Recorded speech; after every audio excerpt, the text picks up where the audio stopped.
Good morning students. तर mechanics मधला आता आपण ॲक्च्युअल स्टार्टिंग करणार आहोत. तर त्यामध्ये फ्रेम ऑफ रेफरन्सचा जो कॉन्सेप्ट होता, त्यानंतर 1D 2D आणि 3D मोशन बद्दल आपण डिटेल ॲनालिसिस हे मागच्या लेक्चरमध्येच पाहिलं होतं. ठीक आहे. तर बघा, मेकॅनिक्सची जी स्टार्टिंग होते तर ते मॅथेमॅटिकल टूल्स पासून स्टार्टिंग होते. कशापासून? मॅथेमॅटिकल मेथड पासून स्टार्टिंग होते. बघा, ते जे आतापर्यंत 3 लेक्चर झालेले आहेत तर ते एक बेसिक मेकॅनिक्सचं. त्यानंतर बघा मॅथेमॅटिकल मेथड्स. तर मॅथेमॅटिकल मेथड्समध्ये सर्वात अगोदर आपल्याला जो एक स्टडी करायचा असतो तर तो असतो स्केलर्स अँड व्हेक्टर्सचा. कशाचा? स्केलर्स अँड व्हेक्टर्सचा. ओके. त्यानंतर आणखी यामध्ये टॉपिक कोणकोणते इन्व्हॉल्व होणार आहेत तर जे बेसिक मॅथ आहे, जे फिजिक्ससाठी आपल्याला रिक्वायर आहे पूर्ण 11th आणि 12thचं, की ज्यामध्ये इंटिग्रेशन आणि डेरिव्हेटिव्ह जे तुम्ही आतापर्यंत ऐकलेलं आहे. त्यानंतर वेगवेगळ्या साइन कॉस टॅनच्या वेगवेगळ्या अँगलवर व्हॅल्यू, तर ते पण एक कन्सेप्ट मॅथेमॅटिकल मेथड्समध्ये येते, मॅथेमॅटिकल टूल्समध्ये येते. ठीक आहे. तर आता आपण स्केलर्स अँड वेक्टर्सला स्टार्टिंग करणार आहोत. तर बघा, मी तुम्हाला 11th मेजरमेंटमध्येच एक सांगितलं होतं की फिजिकल क्वांटिटी. ठीक आहे. काय सांगितलं होतं? की फिजिकल क्वांटिटी. आपण हे व्यवस्थितरित्या लर्न केली होती आपल्या अगोदरच्या युनिटमध्ये. ठीक आहे. तर बघा, स्केलर्स अँड वेक्टर्स काय असते. ठीक आहे. तर सर्वात अगोदर फिजिकल क्वांटिटी. तर फिजिकल क्वांटिटी म्हणजेच काय असते की द क्वांटिटी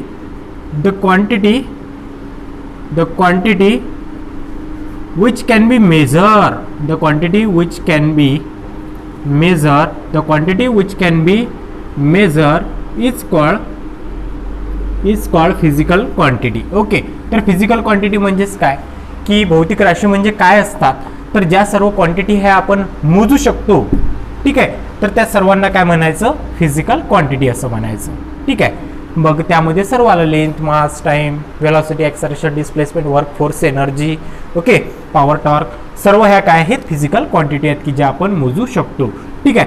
मग आता according to this unit, according to this topics, this physical quantity is divided by 2 types. Okay. ही जी फिजिकल क्वांटिटी आहे तर ही 2 याच्यामध्ये डिवाइड झालेली आहे. बघा, फिजिकल क्वांटिटी 2 याच्यामध्ये डिवाइड झालेली आहे. ठीक आहे. बघा, one is scalar quantity and second one is vector quantity. Second काय आहे? वेक्टर आहे. ठीक आहे. तर स्केलर क्वांटिटी आणि वेक्टर क्वांटिटी म्हणजेच काय? The quantity, okay, the quantity which have only magnitude, the quantity which have only magnitude is called as scalar quantity. Okay. For the representation of this quantity, only magnitude is required. Only magnitude is required is known as scalar quantity. म्हणजे scalar quantity ह्या कोणत्या quantity असतात तर ज्या quantity तुम्हाला express करण्यासाठी, describe करण्यासाठी फक्त कशाची गरज असते? मॅग्निट्यूडची गरज असते. तर त्या सर्व क्वांटिटीला काय म्हणतात? स्केलर क्वांटिटी म्हणतात. काय म्हणतात? Scalar quantity. ओके. मग याचे एक्झाम्पल कोणकोणते आहेत? बघा, याचे एक्झाम्पल्स आहेत लेंथ, ठीक आहे, किंवा डिस्टन्स, ठीक आहे, त्यानंतर मास, त्यानंतर आहे टाइम, ठीक आहे, त्यानंतर बघा पुन्हा आहे वर्क, त्यानंतर आहे वर्क. ठीक आहे. त्यानंतर आणखी एक्झाम्पल पहा नीटच्या बुकमध्ये कोणकोणते दिलेले आहेत. तर यामध्ये दिलेले आहेत की length, mass, time, density, volume, temperature, speed. Density आहे, त्यानंतर व्हॉल्यूम आहे, त्यानंतर डेन्सिटी, व्हॉल्यूम आहे, त्यानंतर टेम्परेचर आहे. ह्या सर्व काय आहेत? Scalar quantity. Okay. Then what is meant by scalar quantity? The quantity which have only magnitude is known as scalar quantity. Okay. Or the quantity which required only magnitude for representation or for express is known as scalar quantity. म्हणजे जी quantity express करण्यासाठी आपल्याला फक्त मॅग्निट्यूडची गरज असते, परिमाण. म्हणजेच काय? किंवा ठीक आहे, मास आहे, मास ही स्केलर क्वांटिटी आहे तर 5 किलोग्रॅम. ठीक आहे. हे काय आहे? फक्त मॅग्निट्यूड. 5 काय आहे? मॅग्निट्यूड. केजी काय आहे, युनिट आहे, बरोबर आहे ना. मग इथं डायरेक्शन वगैरे इथं आपल्याला गरज पडत नाही. Okay, direction not require, direction not require म्हणजे डायरेक्शनची काहीच गरज नाहीये. मास कोण्या डायरेक्शनने आहे, ईस्ट डायरेक्शनने आहे, वेस्ट डायरेक्शनने आहे, कोणत्या डायरेक्शनने आहे, इथं मास इथं आपल्याला कोणत्याच प्रकारच्या डायरेक्शनची गरज पडत नाही. तर या क्वांटिटीला, या फिजिकल क्वांटिटीला कोणती क्वांटिटी म्हणायचं, स्केलर क्वांटिटी असं म्हणायचं. हे त्याचे एक्झाम्पल. ठीक आहे, याच्या व्यतिरिक्त आणखी 5 ॲडिशनल याच्यामध्ये काय करायचे, तुम्ही स्केलर क्वांटिटीचे एक्झाम्पल्स एक्सप्रेस करायची. आलं लक्षात. ठीक आहे, स्केलर क्वांटिटी म्हणजे फक्त मॅग्निट्यूड. मॅग्निट्यूड म्हणजेच काही अंक, एक कोणता पण डिजिट. ठीक आहे, तर झालं स्केलर क्वांटिटी. याच्या टोटली जे अपोजिट आहे तर ती आहे वेक्टर क्वांटिटी. तर वेक्टर क्वांटिटीमध्ये काय काय येते, तर मॅग्निट्यूड आणि काय येते पुन्हा इथं डायरेक्शन. ओके, म्हणजेच for representation of this physical quantity the magnitude as well as direction is required. That type of quantity is known as vector quantity. Okay, for express this physical quantity, magnitude and direction is required, or the quantity which have magnitude as well as direction is known as vector quantity. म्हणजेच ही physical quantity express करण्यासाठी, represent करण्यासाठी आपल्याला कशाची गरज पडते, magnitude आणि direction, दोन गोष्टी, मॅग्निट्यूड आणि डायरेक्शन. ठीक आहे, तर त्या सर्व क्वांटिटीजला कोणती क्वांटिटी म्हणायची, वेक्टर क्वांटिटी म्हणायची. यामध्ये मग एक्झाम्पल कोणकोणते आहेत, तर यामध्ये एक्झाम्पल्स आहेत बघा. सर्वात अगोदर डिस्प्लेसमेंट. काय आहे, डिस्प्लेसमेंट, वेलोसिटी, ॲक्सलरेशन. ठीक आहे, त्यानंतर अशा बऱ्याचशा, त्यानंतर टॉर्क पण आहे.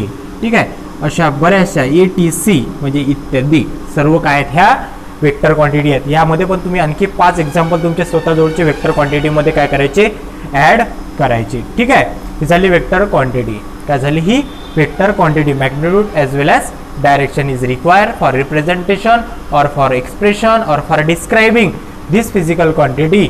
So that type of physical quantity is known as vector quantity. झाली स्केलर क्वांटिटी आणि vector quantity. Okay, now let's move towards our next topic is representation of vector.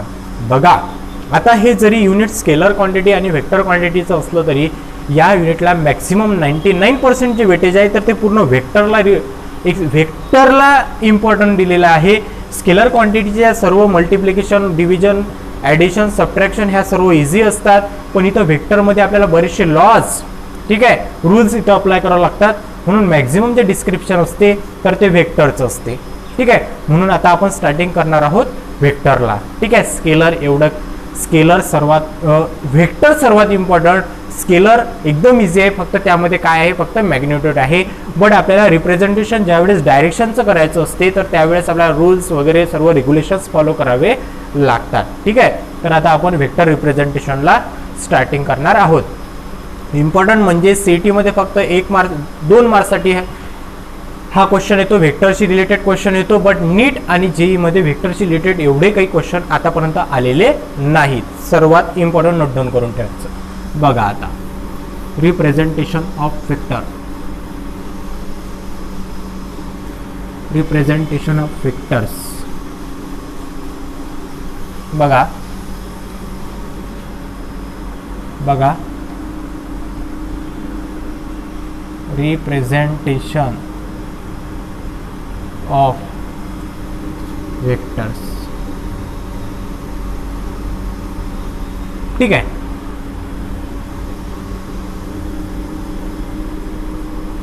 बघा व्हेक्टर्स म्हणजे काय असते, वेक्टर्स म्हणजे असते डायरेक्शन आणि काय असते मॅग्निट्यूड.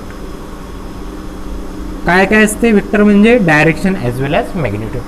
बरोबर आहे, हे सर्वात इम्पॉर्टंट इथं नोट डाऊन करून ठेवायचं. बरोबर आहे, म्हणजे तिथं जर समजा तुम्हाला डिस्प्लेसमेंट जर एक्सप्रेस करायचं असेल तर ही एक व्हेक्टर क्वांटिटी आहे. ही एक काय आहे, व्हेक्टर क्वांटिटी आहे. मग ज्यावेळेस असं सांगितलं तुम्ही की 5 मीटर एवढं डिस्टन्स आहे, 5 मीटर एवढं काय आहे, डिस्टन्स आहे. ठीक आहे, लेंथ किती आहे, 5, सॉरी डिस्टन्स न म्हणता बघा आता, सपोज 5 मीटर एवढी लेंथ आहे.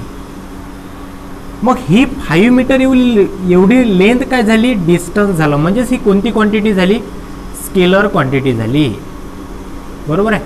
बट ज्यावेळेस असं तुम्ही सांगता की 5 मीटर एवढं जे डिस्टन्स आहे, 5 मीटर जी एवढी लेंथ आहे, तर ती ईस्ट डायरेक्शनने आहे. ठीक आहे, सपोज ही डायरेक्शन ईस्ट डायरेक्शन आहे. तर तुम्ही त्यावेळेस काय एक्सप्रेस करत असता, डिस्प्लेसमेंट किंवा वेक्टर क्वांटिटी, तेव्हा ही वेक्टर क्वांटिटी होईल. 5 मीटर एवढी लेंथ, 5 मीटर एवढं डिस्टन्स, ही झाली स्केलर क्वांटिटी. बट 5 मीटर एवढं जे डिस्टन्स आहे टुवर्ड्स ईस्ट डायरेक्शन आहे, टुवर्ड एका पर्टिक्युलर डायरेक्शनने आहे, तर त्यावेळेस आपण मॅग्निट्यूड म्हणजे 5 मीटर एक्सप्रेस करून राहिलो. ईस्ट डायरेक्शन म्हणजे डायरेक्शन पण एक्सप्रेस करत आहोत कोणत्या ना कोणत्या डायरेक्शनने, ते अलॉंग एक्स एक्सिस असो, अलॉंग वाय एक्सिस असो, अलॉंग झेड एक्सिस असो, अलॉंग ईस्ट वेस्ट कोणत्या पण डायरेक्शनने असो. म्हणजे त्यावेळेस आपण मॅग्निट्यूड ॲज वेल एज डायरेक्शनचा विचार करत आहोत. तर त्यावेळेस जी एक्सप्रेस झालेली फिजिकल क्वांटिटी असते, तर ती असते वेक्टर फिजिकल क्वांटिटी. कोणती असते ती क्वांटिटी, वेक्टर क्वांटिटी असते. आलं लक्षात. बघा आता representation of vector, representation of vector note down करून ठेवायचे हे सर्व पॉइंट. Representation of vector. तर बघा, सपोज तुम्ही ए या पोझिशनला आहात. ठीक आहे, काही वेळानंतर बघा बी या पोझिशनला गेला. ठीक आहे, बरोबर आहे ना. अगोदर कुठे होते तुम्ही, ए या पोझिशनला होते. त्यानंतर काही आफ्टर टाइम टी कुठे गेले तुम्ही, बी या पोझिशनला गेला. बरोबर आहे, म्हणजेच तुम्ही काय केलं, काहीतरी डिस्टन्स. बरोबर आहे ना. बट इथं तुम्हाला एक डायरेक्शन दिसून राहिली की या डायरेक्शनने. बरोबर आहे, म्हणजे 5 मीटर एवढं तर तुम्ही डिस्टन्स कव्हर केलंच, बट या डायरेक्शनने कव्हर केलं. म्हणजेच हा जो एरो आहे, तर एरो काय इंडिकेट करत आहे, तर डायरेक्शन. एरो काय इंडिकेट करून राहिला, डायरेक्शन इंडिकेट करून राहिला. मग जर समजा ए बी आणि या प्रकारे जर समजा तुम्ही अशा प्रकारे कशाचं तरी रिप्रेझेंटेशन जर करत असाल, तर तुम्ही काय एक्सप्रेस करत असता, काय रिप्रेझेंट करत असता, तर तुम्ही त्यावेळेस रिप्रेझेंट करत असता वेक्टर. काय रिप्रेझेंट करत असता तुम्ही तेव्हा, वेक्टर रिप्रेझेंट करत असता. एरो वरून काय समजते, ही या एरोची काय आहे, टेल आहे. हे काय आहे, हेड आहे. बरोबर आहे ना. म्हणजेच एरो काय इंडिकेट करतो की एक पॉइंट, एक ऑब्जेक्ट हा ए पोझिशन पासून निघाला आणि बी पोझिशनला आला. म्हणजेच याची जी शेपूट आहे, याचं जी टेल आहे, तर ती काय याची इनिशियल पोझिशन आहे. काय आहे, इनिशियल पोझिशन टेल असते. आणि हेड काय आहे, फायनल पोझिशन. हेड काय आहे, फायनल पोझिशन. बरोबर आहे. तर याच प्रकारे काय करत असतात, वेक्टर रिप्रेझेंट करत असतात. काय रिप्रेझेंट करत असतात, वेक्टर रिप्रेझेंट करत असतात. ठीक आहे, मग तुम्ही असं लिहायचं, the vector is represent by a arrow having tail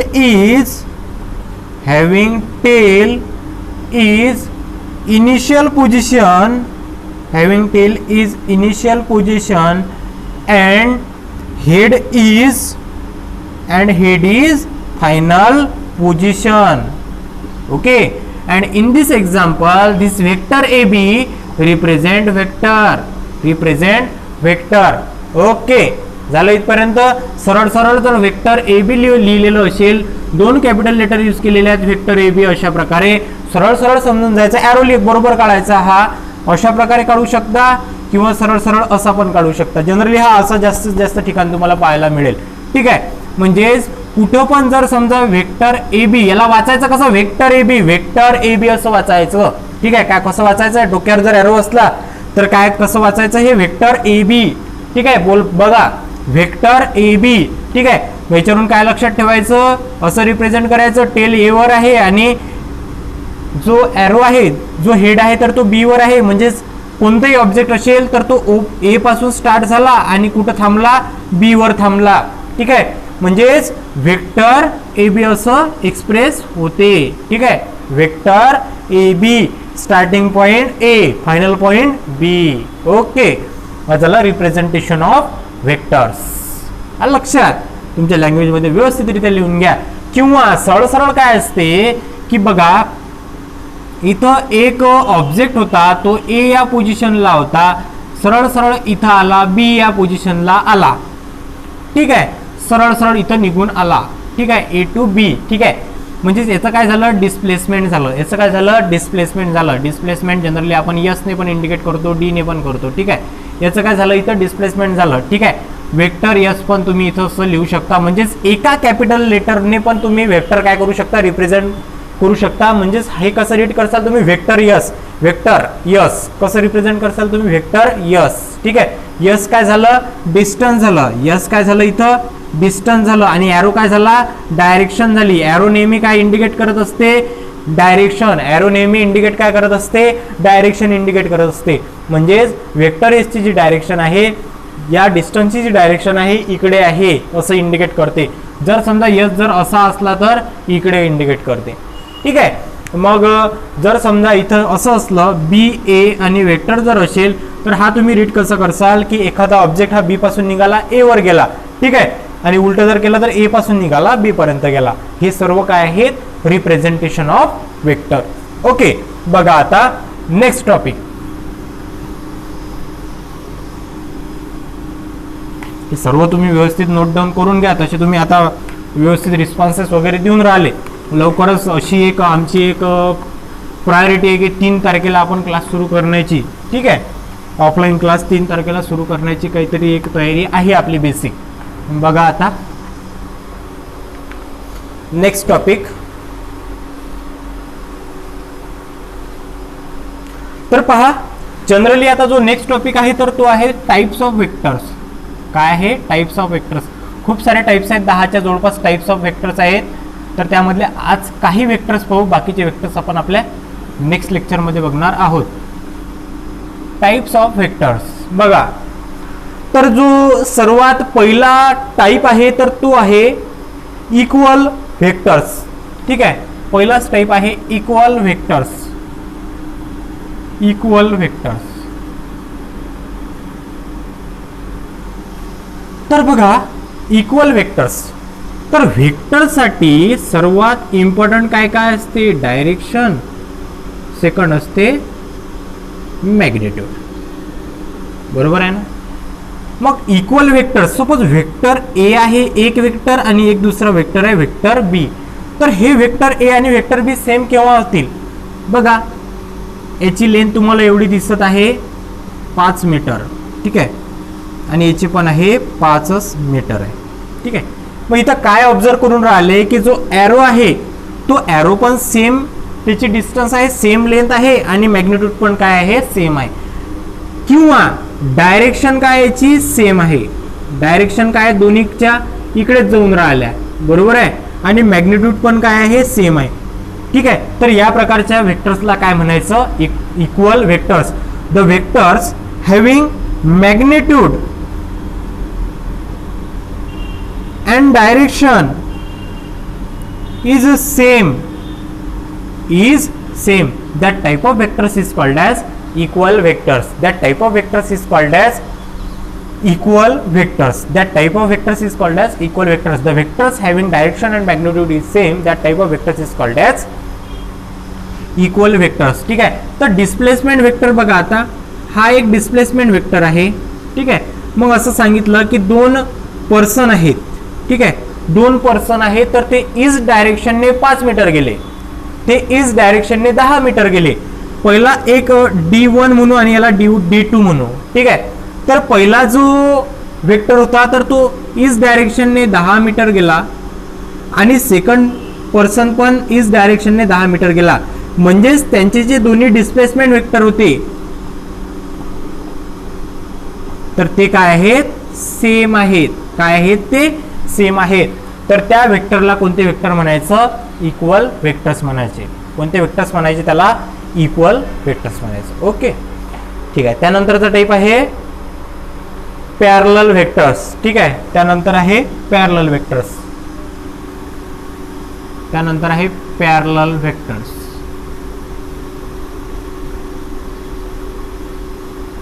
तर बघा, पॅरलल वेक्टर्स हा पहिला वेक्टर आहे वेक्टर ए. ठीक आहे, हा दुसरा वेक्टर आहे वेक्टर बी. ठीक आहे, हा तिसरा वेक्टर आहे वेक्टर सी. हा चौथा वेक्टर आहे वेक्टर डी. ठीक आहे, हे सर्व चारही वेक्टर्स 1 2 3 आणि 4 हे सर्व वेक्टर्स कोणते वेक्टर्स आहेत, पॅरलल वेक्टर्स आहेत. कोणते वेक्टर्स आहेत, पॅरलल वेक्टर्स आहेत. कशाला म्हणायचं मग parallel vectors, the vectors having direction is same. The vectors having direction is same no matter what is the magnitude, whether it is same or not. Okay, that type of vector is called as parallel vectors. Or the angle between two vectors is 0 degree, this is also called as parallel vectors. ठीक आहे, तर हे सर्व आहेत parallel vectors. Parallel vectors म्हणजेच काय की हे सर्व पॅरलल वेक्टर्स आहेत. जर डायरेक्शन जर सर्वांच्या तिकडेच दिसून राहिलं तुम्हाला, बरोबर आहे ना, बस स्टँड कडेच डायरेक्शन आहे सर्वांच्या, त्यांच्या लेंथ किती पण असू द्या, मॅग्निट्यूड किती पण असू द्या, जर डायरेक्शन जर सेम असेल तर त्याला काय म्हणायचं, पॅरलल वेक्टर्स म्हणायचं. काय म्हणायचं त्याला, पॅरलल वेक्टर्स म्हणायचं. ओके, त्यानंतर नेक्स्ट टॉपिक आहे अँटी पॅरलल वेक्टर्स. बघा आता यावरूनच तुम्ही anti parallel, okay, anti, okay, म्हणजेच त्याच्या काय असेल, हा ऑपोजिट असेल. डोजच्या ऑपोजिट काय असतो, अँटी डोज. ओके, तर बघा थर्ड जो टॉपिक आहे तो आहे anti parallel. Anti parallel vectors. ठीक आहे, तर अँटी पॅरलल वेक्टर बघा, हा एक वेक्टर आहे. ठीक आहे, हा एक दुसरा वेक्टर आहे. ठीक आहे, हे सर्व काय आहेत, अँटी पॅरलल वेक्टर्स आहेत. ठीक आहे, म्हणजे एकाची डायरेक्शन इकडे आहे, एकाची डायरेक्शन ही अशा प्रकारे इकडे आहे. ठीक आहे, तर हे सर्व काय आहेत, अँटी पॅरलल वेक्टर्स आहेत. म्हणजेच यांच्या डायरेक्शन काय आहेत, ऑपोजिट आहेत, मॅग्निट्यूड सेम असतो तरी. ठीक आहे, तर ही झाली थर्ड टाईप कशाचा, वेक्टरचा, पॅरलल वेक्टर्स. ठीक आहे, त्यानंतर बघा नेक्स्ट आहे झिरो वेक्टर. त्यानंतर आहे झिरो वेक्टर, इम्पॉर्टंट असा टाईप आहे हा एक झिरो वेक्टर. बघा झिरो वेक्टरलाच आणखी नल वेक्टर पण म्हणतात. काय म्हणतात त्याला, नल वेक्टर पण म्हणतात. ठीक आहे, हा झिरो आणि त्याच्यावर काय देतात, एक ॲरो देतात. तर झिरो वेक्टर और नल वेक्टर म्हणजेच काय की यामध्ये जे मॅग्निट्यूड असते त्या वेक्टरचं, तर ते मॅग्निट्यूड किती असते, इथं 0 असते. तर त्या वेक्टरला काय म्हणायचं, झिरो वेक्टर और नल वेक्टर. काय म्हणायचं त्याला, झिरो वेक्टर और नल वेक्टर. ठीक आहे, तर अशा प्रकारे झाले हे जवळपास 5 टाईप. तर याच्यानंतरचे जे टाईप्स आहेत आणि याच्यानंतरचा जो टॉपिक आहे तर तो बघू आपण आपल्या नेक्स्ट लेक्चरमध्ये. तोपर्यंत हे तुम्ही सर्व व्यवस्थितरित्या तुमच्या हँडरायटिंगमध्ये व्यवस्थित नोट डाऊन करून ठेवा. आता सर्व विद्यार्थी व्यवस्थितरित्या आता होमवर्क सेंड करत आहेत. त्यांचं पर्सेंटेज आणखी कशा प्रकारे इन्क्रीज होत जाईल त्याच्यावर थोडासा आता विचार करा तुम्ही. आणखी डिटेलमध्ये तुम्हाला समजलं पाहिजे. ही जी लेवल आहे ही सर्व लेवल नीट CETची लेवल आहे. ही लेवल एकदम साधी आणि सोपी नाही आहे. ठीक आहे, इझी तर सर्व आपण घेऊ शकतो, बट इथं इझी नाही. जर समजा तुम्ही आतापासूनच जर चांगली सवय लावलीस थोडं हार्ड वर्क करण्याची, हार्ड स्टडी करण्याची, तर तुम्हाला सर्व गोष्टी समोर इझी जातील. ओके, तर बघा आजच्या लेक्चरमध्ये एवढंच. बाकीचा जो टॉपिक आहे तर तो बघू आपण आपल्या नेक्स्ट लेक्चरमध्ये. Okay, thank you.